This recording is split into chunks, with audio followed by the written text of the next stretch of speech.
See, that's the trouble. A sex symbol becomes a thing. Well, and you just hate to be a thing.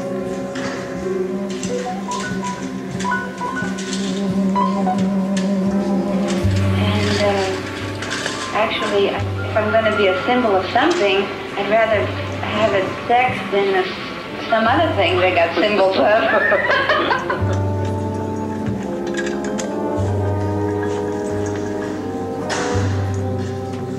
Special burden, which I might as well say here and now, I don't mind being burdened with, of being glamorous and sexual. But it is a burden. And I think that sexuality is only attractive when it's natural and spontaneous. I never daydream about love. Even after I fell in love the first time. This was when I was around 8. I fell in love with a boy named George. He was a year older. We used to hide in the grass together until he got frightened and jumped up and ran away. What we did in the grass never frightened me. I knew it was wrong, or I wouldn't have hidden. But I didn't know what was wrong. I lay at night trying to figure out what sex was and what love was. I had 1,000 questions to ask Pat, and with no one to ask.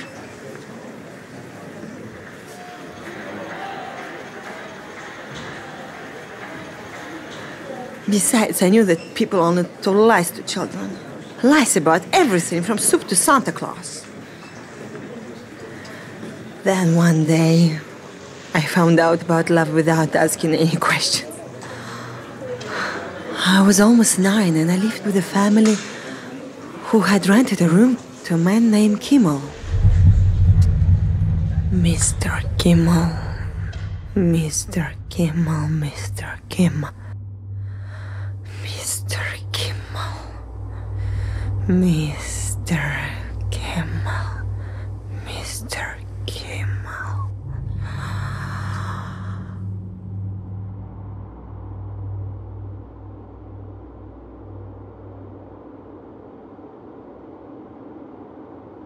I was passing his room when the door opened and he said quietly, "Please come in here, Norma." I thought you wanted me to run an errand. "Where do you want me to go, Mr. Kimmel?" I asked. "No place," he said, and closed the door behind me. "Now you can get out," he said, as if we were playing a game.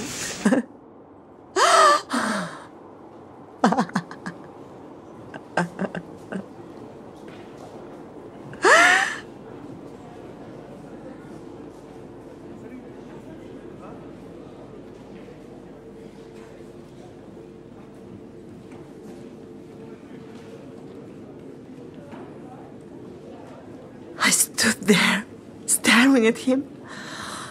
I was frightened, but I didn't dare yell. I knew if I yelled, I would be sent back to the orphanage in disgrace again. Mr. Kimmel knew this too.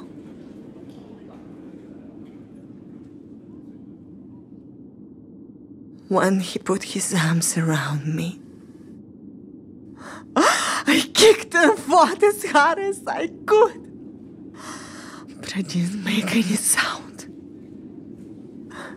He was stronger than me and wouldn't let me go. He kept whispering to me to be a good girl.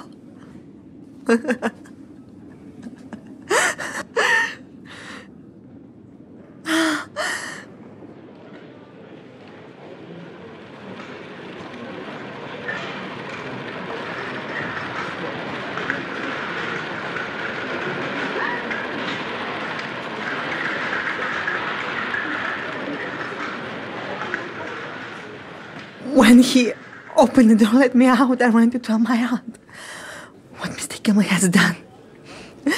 "Don't you dare to say anything against Mr. Kimmel," she said angrily. "Mr. Kimmel is a fine man. Mr. Kimmel came out of his room and stood in the doorway, smiling. "Shame on you," she said, complaining about people. I started stammering again, and I couldn't finish. Mr. Kimmel came up to me and handed me a nickel. "Go buy yourself an ice cream," he said. I threw the nickel in Mr. Kimmel's face and ran out. I cried in bed that night and wanted to die. I thought, if there is no one on my side that I can talk to, I will start screaming. But I didn't scream. A week later, my family, including Mr. Kimmel, went to a religious revival meeting in a tent. My aunt insisted I come alone. The tent was jammed. Everyone was listening to evangelist. He was half singing, half talking about the sinfulness in the world. Then he called up all the sinners to come and join him on the altar of God and repent. I rushed up ahead of everyone else, fell on my knees and started to tell about my sin, about Mr. Kimmel and how he had molested me in his room. But other sinners crowded around me, fell on their knees and started wailing about their sins and drowned me out. I looked back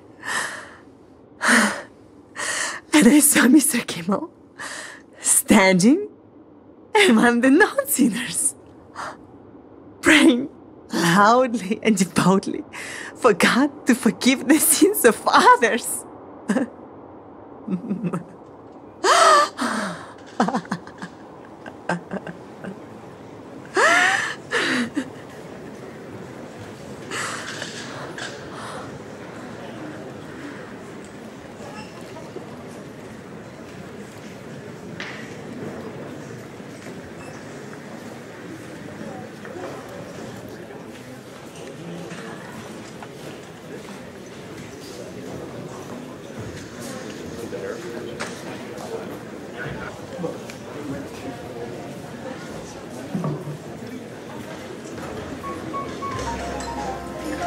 We are all born sexual creatures. I hate a careless man. It's a pity so many people despise and crush this natural gift. Because art comes from that real art, everything